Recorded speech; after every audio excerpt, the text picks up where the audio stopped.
ব্যক্তি থেকে পরিবার, সমাজ থেকে রাষ্ট্র, দেশ থেকে বিশ্ব, সবকিছুর চালিকায় রাজনীতি। তাই রাজনীতি 10 দিক নিয়ে রাজকাহন নিবেদন করছে জি-পেজ ইস্পাত। সাথে আছি আমি তাসনুভা তন্নি। নির্বাচন কমিশনের বিশেষায়িত কমিটির সুপারিশ ও পরামর্শে গত 30 জুলাই 300 আসনের সীমানার খসড়া প্রকাশ করেছিল ইসি।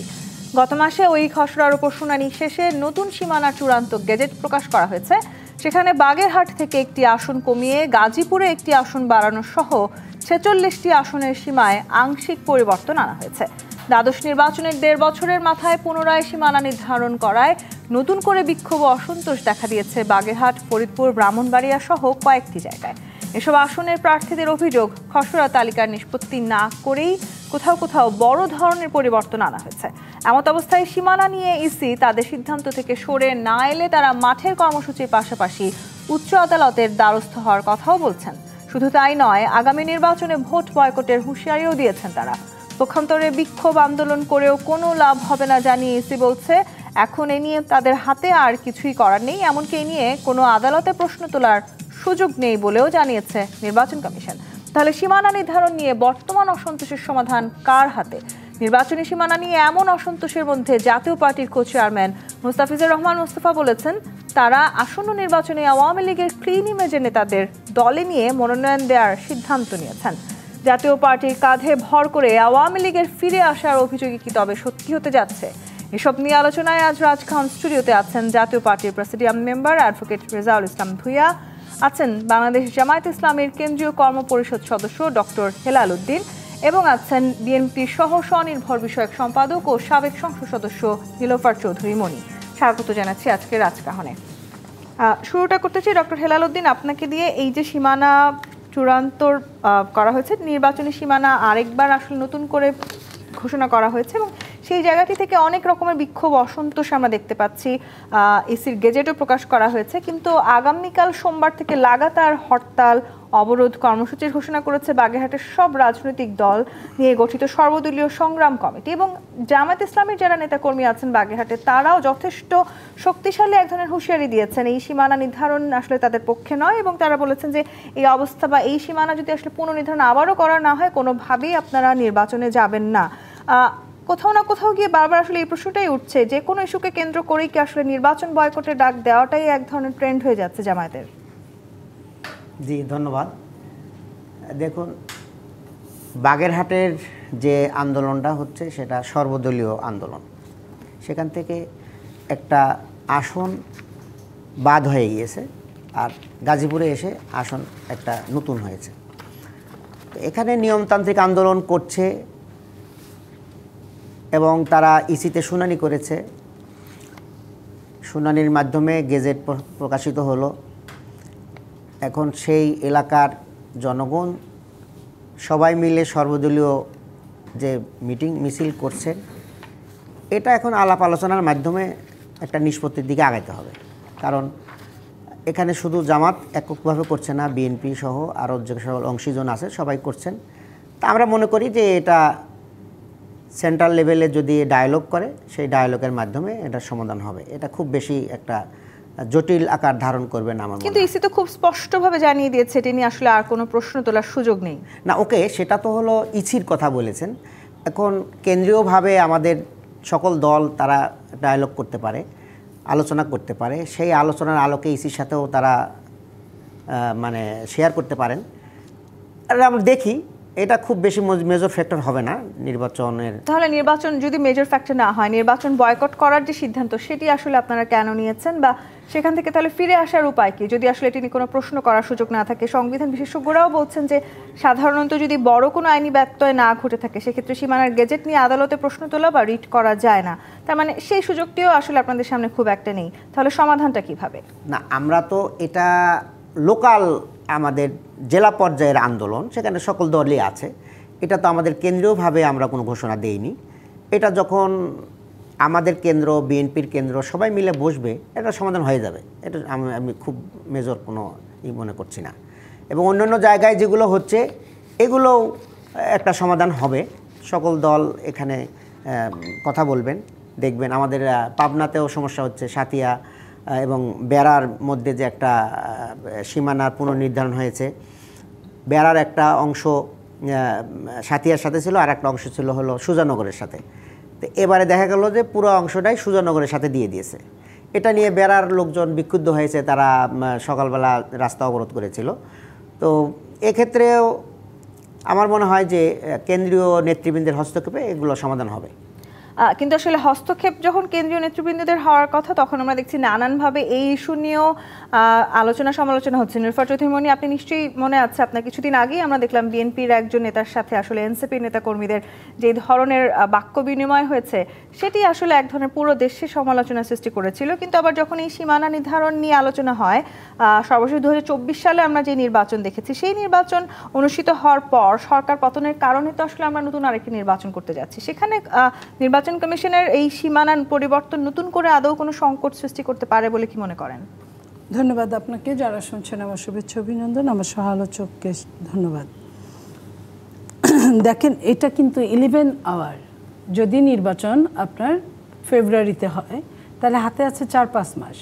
এর মধ্যে হঠাৎ করে যখন সীমানা একখান থেকে একটা আসন নাই, আরেকখানে এসে একটা আসন আপনিই বলতেছেন যোগ হয়ে গেছে। যেখানে যোগ হয়েছে সেখানে মানুষ খুশি হবে, কিন্তু যেখানে হঠাৎ করে অনেকের স্বপ্ন, এখানে প্রত্যেকটা দলের কিন্তু একটা করে প্রার্থী আছে, বড় দলগুলোর 2টা 3টা 4টা প্রার্থী আছে, এইখানে হঠাৎ করে বড়ার উপর খাড়ার ঘায়ের মতো এটা বোধহয় নির্বাচন কমিশনের যেগুলো জরুরি দরকার, আইন শৃঙ্খলা রক্ষাকারী বাহিনীদের ওরিয়েন্টেশন, প্রশাসনের রদবদল, প্রশাসনের আপনার এই যে ফ্যাসিস্টের যে প্রেতাত্মারা জগদ্দল পাথরের মতো বসে আছে তাদের সরানো, এবং সেনাবাহিনী বিজেপি এদের কী কাজ হবে, অন্য বারের মতো আকাশের দিকে তাকিয়ে থাকবে কিনা, এই জিনিসগুলো জরুরি জিনিস বাদ দিয়ে হঠাৎ করে এই সময়টায়, এটা তো কোনো নির্বাচিত সরকার আসার পরেও এটা হতে পারত। এটা নিয়ে আমার তো মনে হয় একটা ঘটনা ঘটানোর জন্য এই কাজগুলো করা হচ্ছে এখন। কারণ একটা আসন, যেমন ধরেন যে এর আগে মানিকগঞ্জে 4টা আসন ছিল আমার যদি ভুল না হয়, সেখান থেকে একটা কমে গেছে। তো গাজীপুরের আসন থেকে কিন্তু কমে নাই। তো ওইখানে যদি হতো তাও একটা কথা ছিল যে আগের মতো হয়েছে, তা কিন্তু হয় নাই।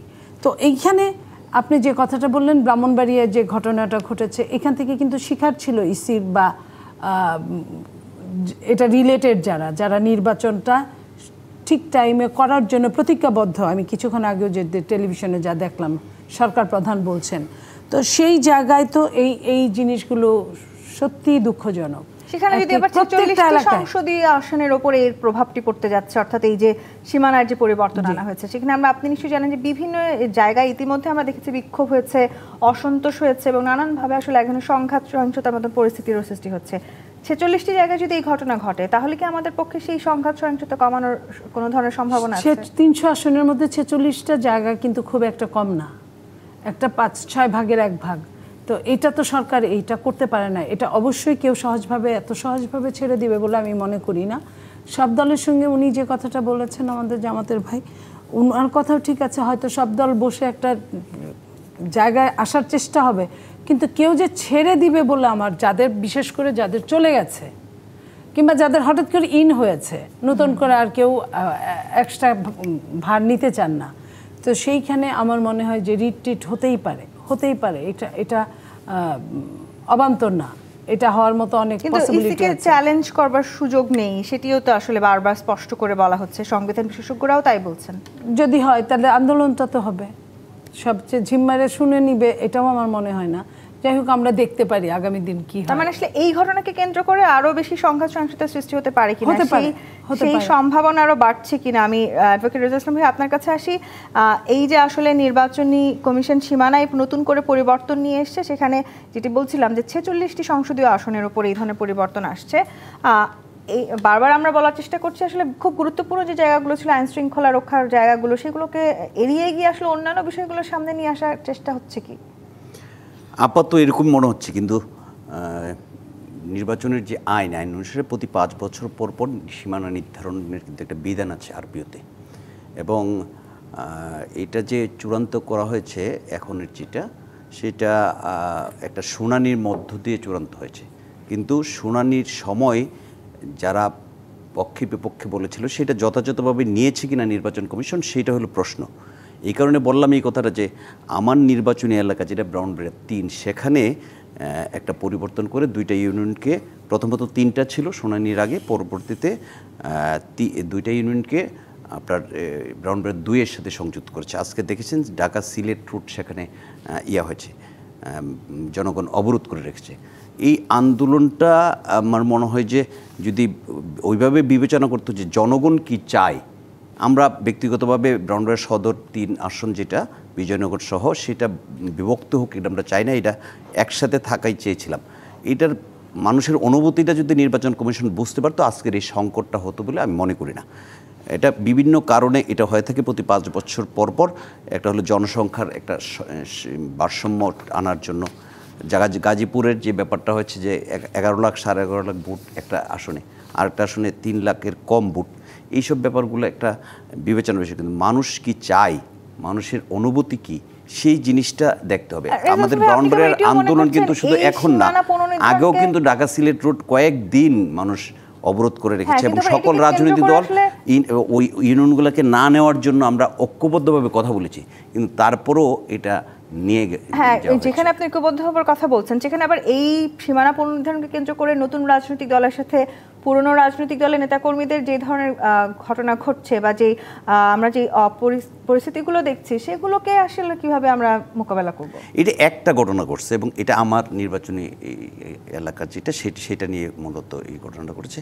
এটা আমার মনে হয় যে একটা যে ঘটনা রবিন ফারহানা এবং ওই যে আতাউল্লাহর মধ্যে নির্বাচন কমিশনে একটা হাতাহাতি বা ঘটনা ঘটেছে, এটা খুব বেশি একটা গুরুত্ব দেওয়ার মতো কিছু না। কিন্তু টোটাল বিষয়টা হলো এই যে 46টা আসনের মানুষ কি চায় সেই অনুসারে এটা বিভক্ত করা আমার মনে হয় যে উচিত ছিল এবং এইটা করতে নির্বাচন কমিশন ব্যর্থ হয়েছে।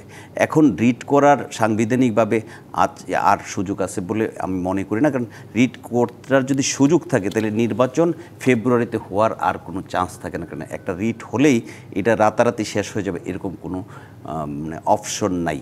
তো সাংবিধানিকভাবেও সীমানা নির্ধারণের চূড়ান্ত ঘোষণা করার পরে আর এরকম কাজ করার কিন্তু আপনি শুরুতে যেটি বলছেন যে 5 বছরের মাথায় আসলে এই পুনরায় সীমানা নির্ধারণ করার সুযোগ নেই, সুযোগ মানে 5 বছর পরে এটা করার নিয়ম।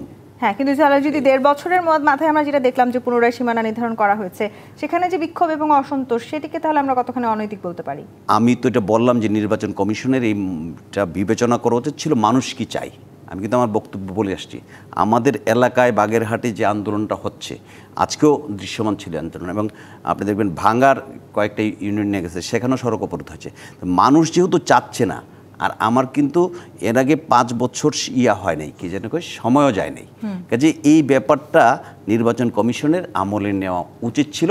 নীলুফা আপার সাথে আমি একটা ব্যাপারে একমতে, মানে এই যে সিচুয়েশনটা যেহেতু 5 বছরের আইনের কথা বলা হয়েছে, 24-এর আগে কিন্তু সীমানা নির্ধারণ একটা হয়ে গেছে, এখন 25-26 আসছে। তো এখন এইটা না করে অন্তত যেভাবে ছিল সেভাবে থাকতো, তার পরবর্তী নির্বাচনে সীমানা নির্ধারণ হলো। এখন মনে হচ্ছে যে একটা ঘোলাটে পরিস্থিতি সৃষ্টি করছে, যাতে অবাধ সুষ্ঠু নিরপেক্ষ নির্বাচনে যে স্বপ্ন মানুষ দেখছে, সেই স্বপ্নটা মধ্যে একটা বাধাগ্রস্ত করা বা করা, এরকম একটা কিছু থাকতে পারে, আমি সঠিক বলতে পারি না। তবে এই রাজনৈতিক দলগুলোর মধ্যেও তো একটা অংশ নির্বাচন নিয়ে একটা শঙ্কা, একটা অনিশ্চয়তার কথা। এই যে আপনি ঘোলা করার কথা বলছেন ডক্টর হেলাল উদ্দিন, এই যে নানানভাবে আসলে জনগণের পালস বুঝতে না পারা কিংবা আসলে বিভিন্নভাবে ষড়যন্ত্র করে বাংলাদেশের রাজনীতিকে নির্বাচনের আগ মুহূর্তে আসলে ঘোলা করা, সেই জায়গাটিতে আরেকটি বিষয় যেটি খুব বেশি গুরুত্ব দিয়ে উঠে আসছে, সেটা হচ্ছে জাতীয় পার্টির মধ্য দিয়ে জাতীয় পার্টি আসলে কোনো না কোনোভাবে আবার তাদের যে এর আগে তাদেরকে বি টিম বলা হতো আওয়ামী লীগের, সেই আওয়ামী লীগের নেতাকর্মীদেরকে রাজনীতিতে ফিরিয়ে নিয়ে আসার চেষ্টা করছে। বাংলাদেশ জামায়াত ইসলামী আপনারাও সেটির পুরোপুরি বিরোধিতা করছেন এবং আপনারা এটিও দাবি করেছেন, আপনাদের অনেক নেতাই বলেছে যে জাতীয় পার্টিকে আসলে নিষিদ্ধ করা উচিত। কি মনে হয়, শুধু বিভিন্ন রাজনৈতিক দলকে নিষিদ্ধ করলেই কি আসলে সব সমস্যার সমাধান? জি, এখন আমি আগের অংশটা একটু বলে নিই যে আসলে নির্বাচন কমিশন তারা মাঝে মধ্যেই কিছু হুমজিকালি কাজ করতেছেন। কেমন, যে কাজটা যখন করার দরকার সেটা না করে অন্য সময় এটা করতেছেন। যেমন একটা জেলা থেকে একটা আসনকে এভাবে বাদ দিয়ে দিলেন, তো এখানে তো মনিয়াপা বলছেন সব দলেরই কিন্তু সেখানে ইলেকশন করার মতো ক্যান্ডিডেট আছে, তো তারা বিষয়টাকে ভালোভাবে নিতে পারছেন না। এর একটা মানে বড় ধরনের একটা ঝুঁকি কেন ওনারা নিতে গেলেন? এটা আমার কাছে একটু মনে হয়েছে নির্বাচন কমিশন কাজটা এই মুহূর্তে রাজনৈতিক দলগুলোকে একটা বিশৃঙ্খলার মধ্যে ফেলে দেওয়ার অন্যতম কারণ হচ্ছে নির্বাচন কমিশন। তো এখান থেকে সমাধান বের করতেই হবে, কারণ যারা আমরা রাজনৈতিক দলগুলো দেশের জন্য কাজ করব, এখন বৃহত্তর স্বার্থে আমাদেরকে একমত হইতে হবে এবং এইটাকে ক্যান্ডিডেটদেরকে রাজনৈতিক দল যখন নিষিদ্ধ করার কথা হয় কিংবা জাতীয় পার্টির ক্ষেত্রে তখন তো আপনারা ভিন্ন মত পোষণ করছেন। না, এটা ভিন্ন মত পোষণ করলেও আমার মনে হয় যে একমত হয়ে যাবে, কারণ এই জাতীয় পার্টি আওয়ামী লীগকে ফেসিবাদ হওয়ার জন্য বলিষ্ঠভাবে সাপোর্ট দিয়েছেন। 2014 সালের যে ইলেকশন, জাতীয় পার্টির ইলেকশনে অংশগ্রহণ না করতো তাহলে ওই ইলেকশনে 14 সালে জাতীয় পার্টি নির্বাচনে অংশগ্রহণ করে না, হুসেইন মোহাম্মদ এরশাদ নির্বাচন বর্জন করেছিলেন, কিন্তু ওনাকে ইন্ডিয়া চাপ দিয়ে হাসপাতালে নিয়ে গিয়ে ওনাকে ইলেকশন করানো হয় না। ইন্ডিয়ান পররাষ্ট্র সচিব যখন আসলেন সুজাতা সিং ওনার বাসায়, উনি কিন্তু সাথে সাথে নিচে নাইমা সাংবাদিকদের বলছে যে আমাকে নির্বাচন করার জন্য চাপ দেওয়া হচ্ছে, আমি নির্বাচন বর্জন করব। আমার রেজাউল ভাই, আপনি আপনার সময় কথা বলবেন, আপনি আপনার সময় সঠিকটা বলতে হবে। না, সঠিকটা বলবে, আপনার সময় বলবেন, আমার সময় কেন কথা বলতেছেন? এটা বিশৃঙ্খলা হলে তো আসলে কথা বলা যাবে না। তো এখন আমি বলবো যে কথাটাই হোক, কিন্তু ইলেকশনে জাতীয় পার্টি গিয়েছে, না গেলে তো ইলেকশনটা হতো না। আপনারাও তো দালালির একটা সীমা থাকা দরকার। একসময় আপনারাও তো আওয়ামী লীগের সাথে নির্বাচন আওয়ামী লীগ, আচ্ছা, একটা ইস্যু থেকে আরেকটা ইস্যু না গেল কেমন? আমরা কার সাথে যাইনি বল? আমরা কার সাথে যাইনি?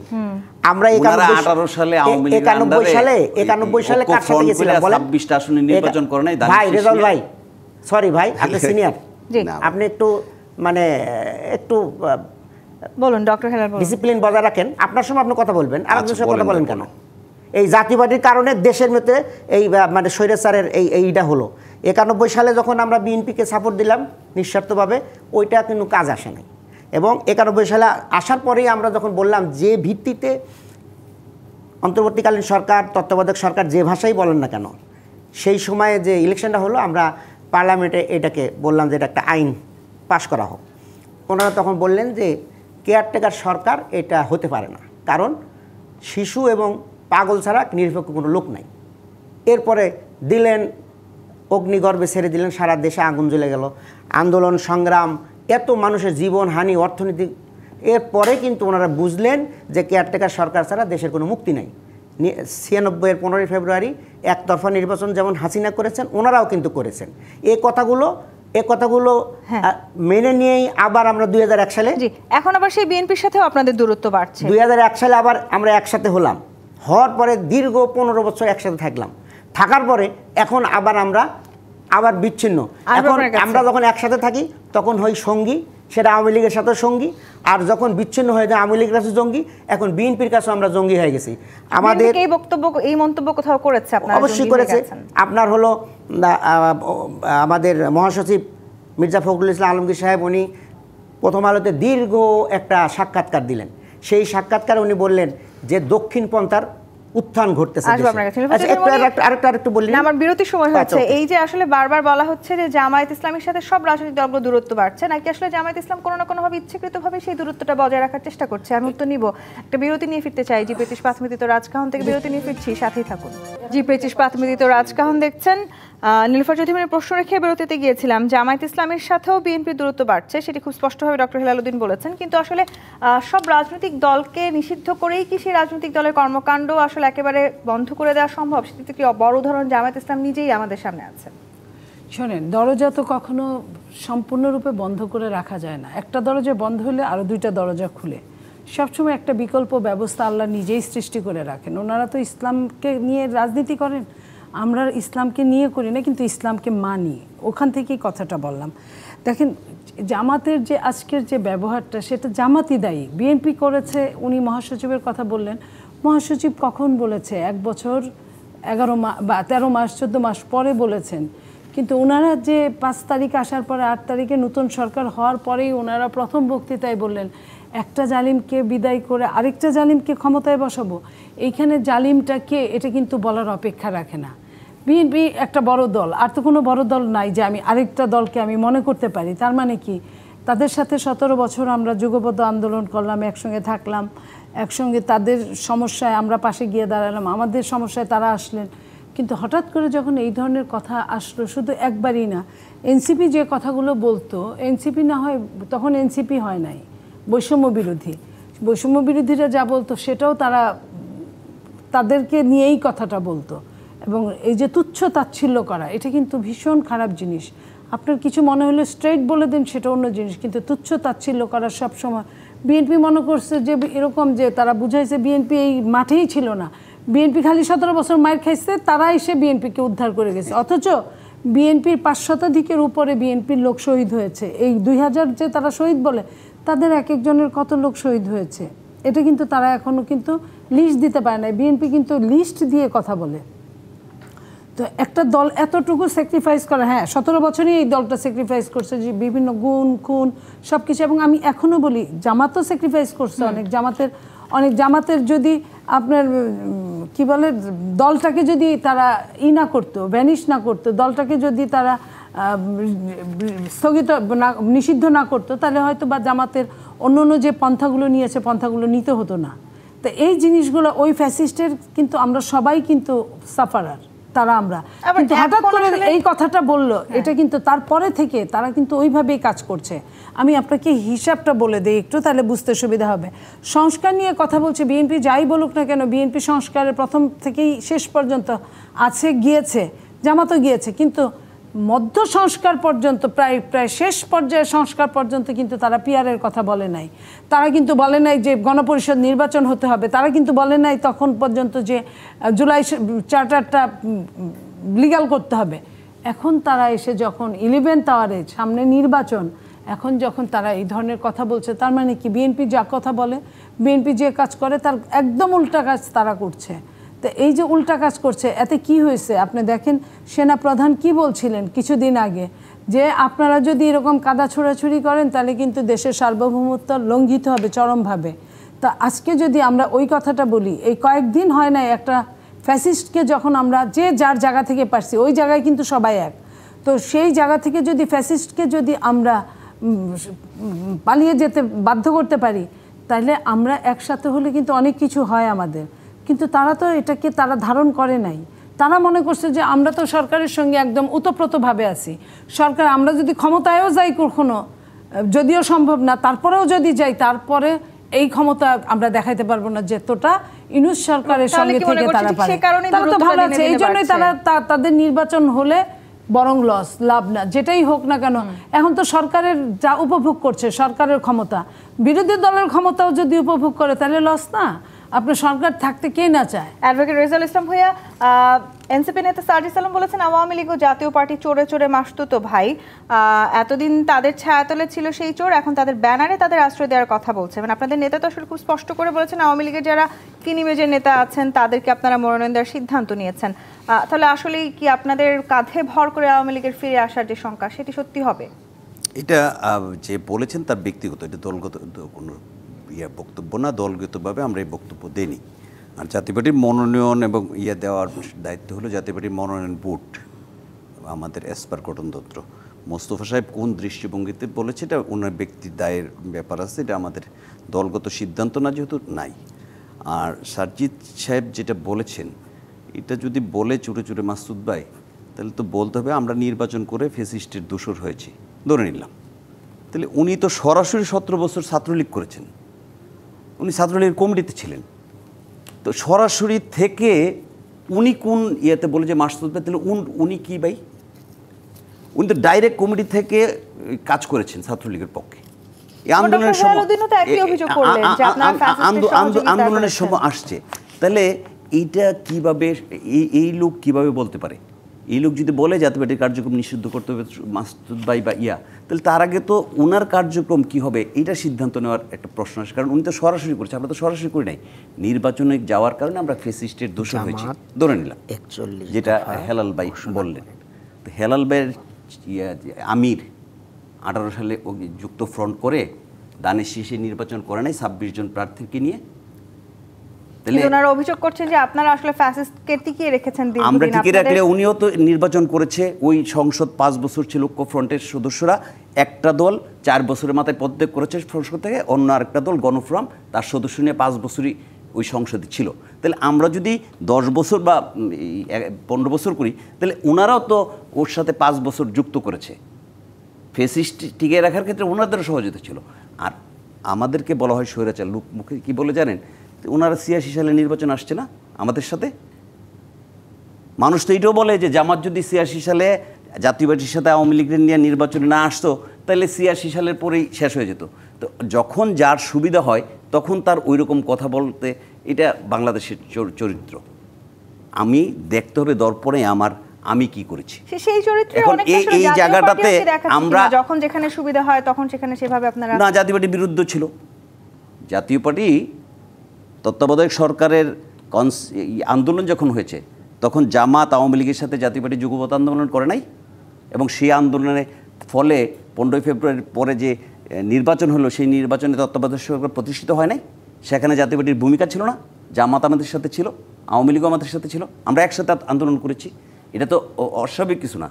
আমরা যে শুধুমাত্র ইয়ার সাথে ছিলাম এরকম না, বাংলাদেশে অনেকগুলা গণতান্ত্রিক আন্দোলনের সাথে আমরা ছিলাম। 4 দলীয় জোট হয়েছে, সেখানেও জাতীয় পার্টি ছিল, এবং ওই আন্দোলনও আমরা শেখ হাসিনার বিরুদ্ধে করেছি।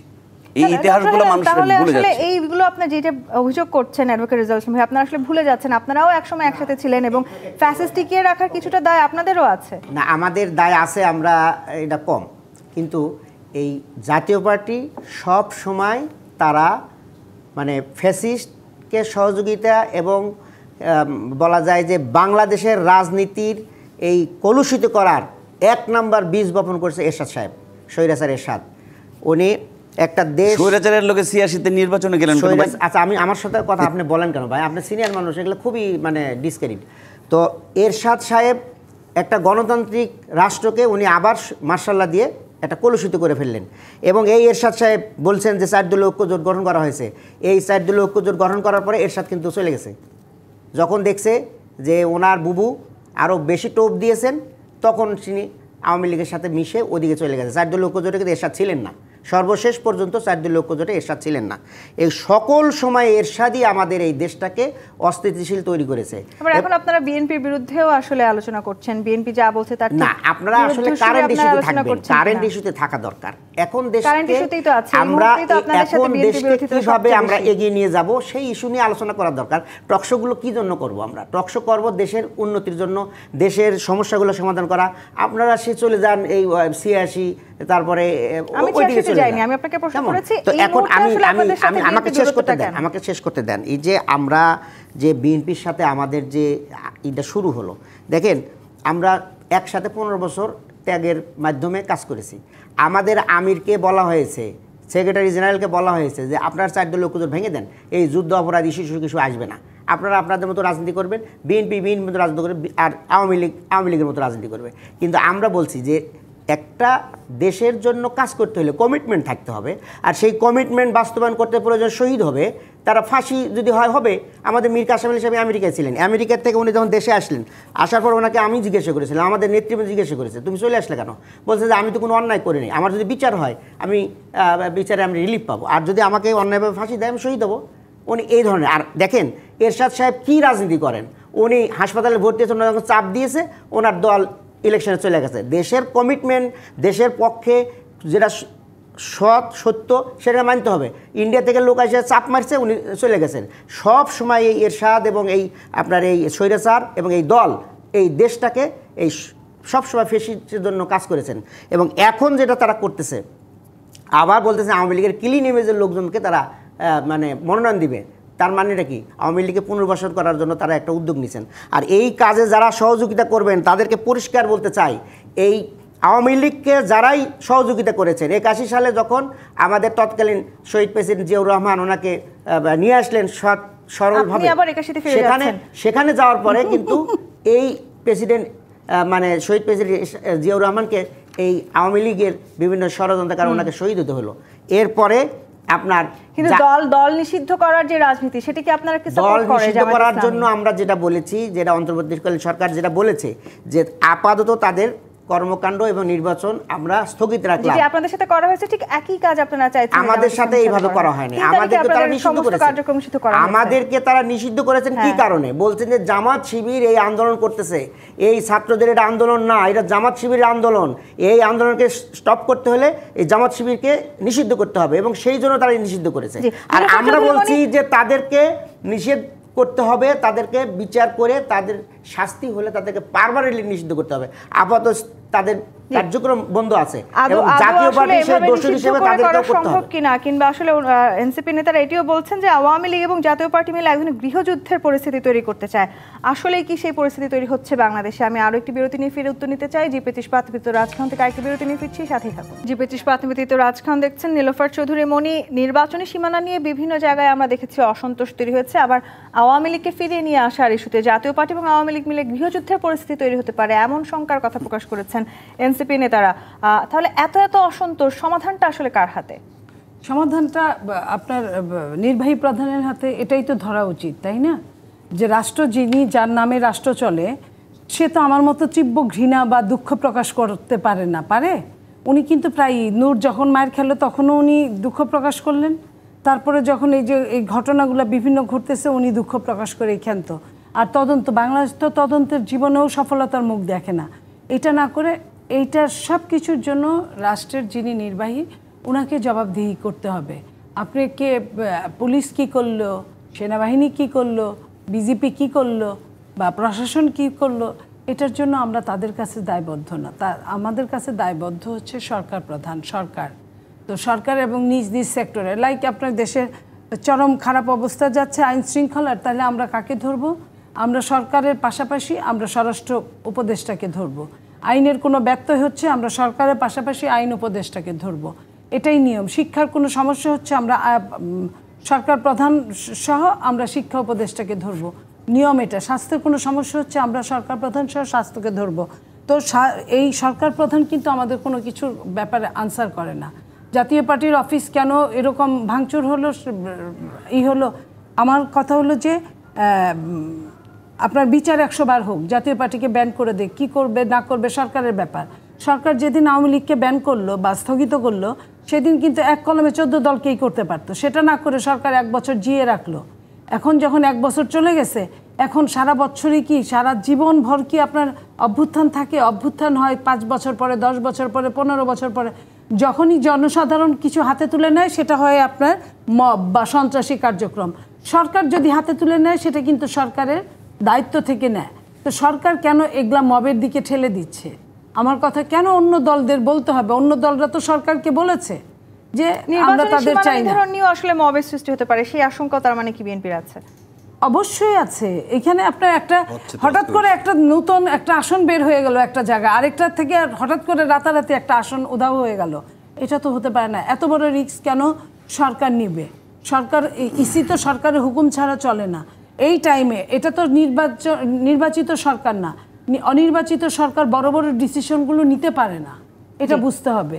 এই নির্বাচিত সরকাররা তারা কিন্তু সংসদের মাধ্যমে, বিলের মাধ্যমে কিন্তু এই জিনিসগুলো করে। তাহলে কেন উনি এই বড় বড় রিস্কগুলো নিতে চাচ্ছে? তার মানে কি ওনারা কি ইলেকশন চান না সঠিক সময়?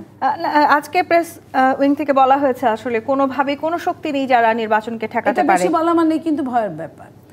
অ্যাডভোকেট ইসলাম ভাই, আপনারাও কি তাই মনে করছেন? আবার জাতীয় পার্টিকে ঘিরে যে এই ধরনের মব সৃষ্টি হচ্ছে, আওয়ামী লীগকে ফিরিয়ে নিয়ে আসার যে শঙ্কা, জাতীয় পার্টির মধ্যে দিয়ে আওয়ামী লীগ ফিরিয়ে আসবে না, সেই নিশ্চয়তা কি জাতীয় পার্টি আদৌ দিতে পারবে? জাতীয় পার্টিকে আওয়ামী লীগকে বহন করে নাকি?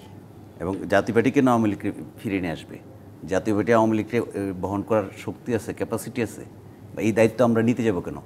আওয়ামী লীগ অন্যায় করছে, হত্যাযজ্ঞের সাথে জড়িত ছিল, ব্যাঙ্গালোরের সাথে জড়িত ছিল, ইয়ার সাথে জড়িত ছিল, তার বিচার যে প্রচলিত ব্যবস্থা আছে তার মধ্য দিয়ে হবে। কিন্তু জাতীয় পার্টির অফিসে আগুন লাগাতে হবে, জাতীয় পার্টির নেতার বাড়িতে গিয়ে আগুন লাগাইতে হবে, এইটা তো কোনো একটা স্বাধীন দেশ হতে পারে। আমি এই দেশের নাগরিক, আমার বাসায় আমি থাকতে পারবো না, এইটা কি মানে কোনো সংবিধান অ্যালাউ করে, কোনো আইনে অ্যালাউ করে? আবার সরকার উপদেষ্টা বলছে এটা রাজনৈতিক প্রোগ্রাম, এটা মব না। আপনি রাজনৈতিক প্রোগ্রাম দিয়ে বলছেন যে এমকের অফিসে আমি ভাঙবো, আগুন দেব এবং এমকের বাসা ভাঙবো, তাকে থাকতে দেবো না, উচ্ছেদ করব, এটা বলার পরও এটা বলে মব না। তাহলে এই যে ধরনের ব্যাখ্যা আসলে একটা বিচিত্র দেশে বিচিত্রভাবে আমরা জি, ইয়ে করছি। আবার আপনাদের নেতা আমি আমি কর্মীরা আমি এটাও আমি বলছেন যে আমি আপনাদেরকে আপনার টিকিয়ে রাখার ইয়েতে আসছি। দায়িত্ব এখন নতুন করে আমি শুধু BNP হেলাল ভাইয়ের একটা কথা বলতে চাই।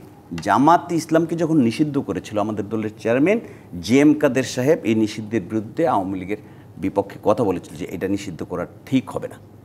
আজকে কোন কারণে জামাত ইসলাম মানে জাতীয় পার্টির নিবন্ধন বাতিল করতে চায় আমার সেই জিনিসটা এর মধ্যে আসে না। শুধু নির্বাচনের কারণে হলে আমরাও নির্বাচন করেছি একটু বেশি, ওনারা নির্বাচন করেছে মানে একটা আমরা ওনারা দুইটা স্পষ্টভাবে করেছি। জানিয়েছেন যে আপনারা এটা- ফ্যাসিস্টদেরকে টিকিয়ে রেখেছেন দীর্ঘদিন, এই তাহলে কারণে তারা আপনাদের উনি যেই সময় নির্বাচন করছে সেই সময়টা উনিও টিকে রেখেছে, এটা অস্বীকার করে নাই।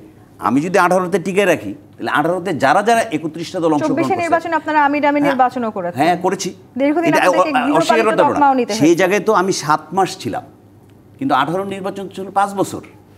18তে 31টা দল অংশগ্রহণ করছে, শুধু জাতীয় পার্টি দায় নিবে, অন্য কারো এক বিন্দু দায় নাই। এইটাও কি বাস্তবতা? এখন যে জিনিসটা দাঁড়ায় সেটা হচ্ছে বাংলাদেশে একটা পরিবেশ সৃষ্টি হয়েছে এরকম যে একটা মানুষ কোন তার স্বাভাবিক যে জীবনের নিরাপত্তা আইন শৃঙ্খলা পরিস্থিতি এইটা চূড়ান্তভাবে ডক্টর হেলাল, অনুপস্থিত আছে। সব দায় এবং শুধু আসলে মানুষের জাতীয় কোনো পার্টিকে নিতে হবে। আপনারা যারা দীর্ঘদিন আওয়ামী লীগের সাথে বা বিএনপির সাথে ঐক্য হয়ে কাজ করেছেন, আপনাদের তাহলে সেই দায় কোথায় যায়? সেই প্রশ্নটিরই আমি একটু উত্তর নিতে চাই। জি, আমি কথা বলার আগে আর 2-3টা কথা আমার আপা বলছিলেন, তার একটু জবাব দিয়ে তারপর কথায় যাব। আপা বলছিলেন যে হঠাৎ করে নাকি আমরা পিয়ারে আসলাম, আমরা তো আশ্চর্য হয়ে যাই। 2024 সালের 9 অক্টোবর আমরা সকল গণমাধ্যমকে দাওয়াত দিয়ে এবং বিশিষ্ট জনকে দাওয়াত দিয়ে আমরা 41 দফা আমরা সেখানে প্লেস করেছি, এবং সেই 41 দফার মধ্যে পিয়ার একটা অন্যতম গুরুত্বপূর্ণ একটা ইস্যু ছিল। এবং এই 41 দফার মধ্যে আমরা বলছি যে আপাতত ইলেকশন সংক্রান্ত যে 10টা দফা আছে এই 10 দফাকে আমরা সরকারকে বলবো দ্রুত এগুলো বাস্তবায়নের দিকে আগায় যান।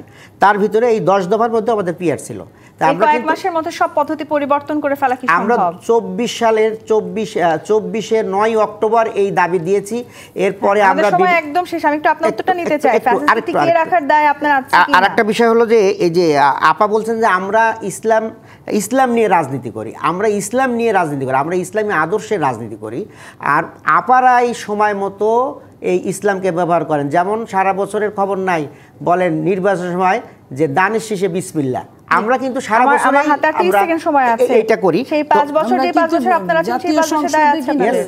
জি, জি। সংবিধানের উপরে কিন্তু আমরা দিয়েছি। যেই 5 বছর আপনারা আওয়ামী লীগের সাথে নির্বাচন করে ক্ষমতায় ছিলেন, সেই দায় আপনারাও নিতে চান কিনা? জাতীয় 5 বছরে মানে কখন ছিল? আমরা এসে 86-র কথা বলছেন? আমরা কখন ছিলাম? 86? 2018-তেও আপনারা না নির্বাচন না, 18-তে আমরা তো নির্বাচন তো করতেই পারলাম না। 18-তে রাতের ভোট হয়ে গেল, আমরা সেখানে কোনো নির্বাচন আমরা জানতেই পারলাম না। আমাদের কামাল সাহেব বললেন ফজর পরে আপনারা ভোট দিতে যাবেন, আর তাহাজ্জুদের সময় শেখ হাসিনা বললেন যে আমি তাহাজ্জুদ গুজার লোক, আপনারা তাহাজ্জুদের সময় ভোটগুলো সব নিয়ে নেবেন। আমরা তো এই সময় আমরা ইলেকশনে যাইতেই পারিনি, আমাদের কোনো ভোট দেওয়ার সুযোগ হয়নি। আমরা কোনো দায়িত্ব আমাদের। আজকে রাজখান আমাদেরকে সময় দেওয়ার জন্য। দর্শক, আজকের মতো বিদায় নিচ্ছি। জি25 বাতিমিত রাজকাহন থেকে ফিরবো আগামীকাল রাত 10টায় নতুন রাজকাহন নিয়ে। ডিবিসির সঙ্গেই থাকুন।